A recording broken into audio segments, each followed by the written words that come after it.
now the latest around the wide world of tropics.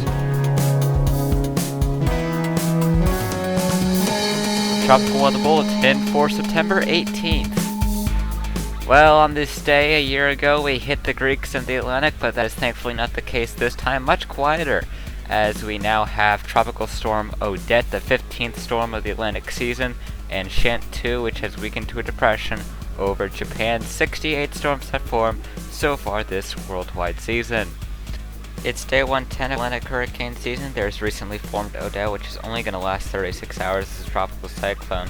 There's also Invest 95L with the high chance of forming into a tropical cyclone the next day or two, and another area of interest to the east of that with a 30% chance of formation in the next 5 days. In the Eastern Pacific, it's day 126 of Eastern Pacific hurricane season, and there are absolutely no storms active and none expected in the next 5 days here, so enjoy the lull while we still have it. Of course, it's not like we see storms too much during this time of year anyways. In the Western Pacific, there's Chanthu, which is finally going to be gone soon. And then, of course, there's also the area of interest that we had from yesterday, a 10% chance as it exits the Philippine coast. Moving on over to the North Indian Ocean, there is nothing going on at this time. However, there is an area of interest in the southwestern Indian Ocean that is being monitored by Meteo France, so whether that forms, probably not, but there of course is a 10% chance nonetheless. We will see what happens with this specific one. So here we are in the Atlantic. You can see what's going on here, and that's pretty much the usual in terms of September activity. Of course, you can see Odette as it got itself together today. You can also see the progress of the Invest. Of course, 96L is getting itself and could be forming to a tropical cyclone at the moment. In the Eastern Pacific, it's pretty much quiet here. There's not really much to speak of except for the ITCZ going on around the Central Pacific, but other than that, really just nothing going on and nothing that shows any signs of resurrection of activity anytime soon here. In the Western Pacific, you can see Chanthu at the top of your screen, which is finally not looking too hot. It's been alive for such a long time now, carving a very destructive path. It is about time that it goes away. Thankfully, it seems that it will be doing so soon. And then, of course, the area of interest. There is 98W, but that has a literal 0% chance of formation, so don't expect that to form. In the North Indian Ocean, you can see still the remnant circulation of what was once Babo 3 just continued to unravel. And then, of course, the monsoon activity continued to go on as usual in the Bay of Bengal. And that's pretty much what we've been dealing with there. And then, of course, the floater imagery for what is Tropical Storm Odette. Of course, the first time we've used the name during the in-season. Of course, 2003, we saw Odette in December.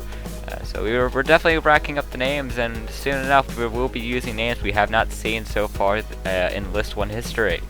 In the Eastern Pacific, sea surface temperatures look like this. The 28 degrees Celsius temperature had a gap, but that has since closed back off again.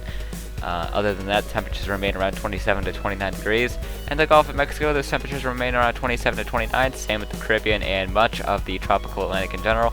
There is still evidence of what was once Larry and the cold pool it left behind there.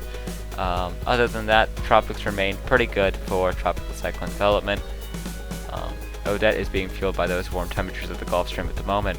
In the North Indian Ocean, you can see the Bay of Bengal remains around 28 to 29 degrees Celsius, and as you head into the Arabian Sea, those temperatures start around 28, and as you head west-southwestwards, those temperatures drop to around 25 and 26. In the Western Pacific, you can see what's going on here. A lot of 30 degrees Celsius temperatures starting to fill up the Western Pacific there, especially east of the Philippines there, as that might be something that we have to watch in the coming days here. Clearly some really good conditions if a storm can tap itself into such temperatures and low environmental conditions that would be hindering it. Here are the sea surface temperature anomalies. You can still see the influence of Larry in some of the storms in the Gulf of Mexico, while you can also see the La Nina continue to get itself more pronounced. In the Western Pacific, you can see the temperatures still above average, and same thing in the Atlantic. Tropical Atlantic and Caribbean remain around 1 to 3 degrees above average. On this day in 2013, there was Emmanuel, which was being a very significant issue to Mexico. Of course, it had already joined forces with Ingrid to cause quite a significant event. Umberto was down to a subtropical depression, And of course, Usagi was a Category 2 typhoon. 2013 will always be remembered as the year of Haiyan with Western Pacific, but also the year the Atlantic decided to give up. Our On This Day products are followed by Cyclone History. You can find their Twitter on the bottom bar below. So, with that said, that brings us to the next names. In the Atlantic, the next name is now Peter, followed by Rose. In the Eastern Pacific, we're looking out for Pamela and Rick. And in the Central Pacific, while we may be getting clues from Blue, we are not going to be getting any kind of clue for when Hone will form. Throwing it over to the Western Pacific, the next name here is Dianmu, followed by Mindul. And in the North Indian Ocean, we are still looking out for Gulab, followed by Shaheen. We might be seeing those names in about a month, maybe 3 or 4 weeks. We'll see what goes on with the second peak of the season. In the Southwestern Indian Ocean, we're looking out for Anna, followed by Batsire. In the Australian region, we're looking out for Patty and Ruby. And in the South Pacific, we're looking out for Cody. We'll be right back for another Tropical Weather Bulletin tomorrow night.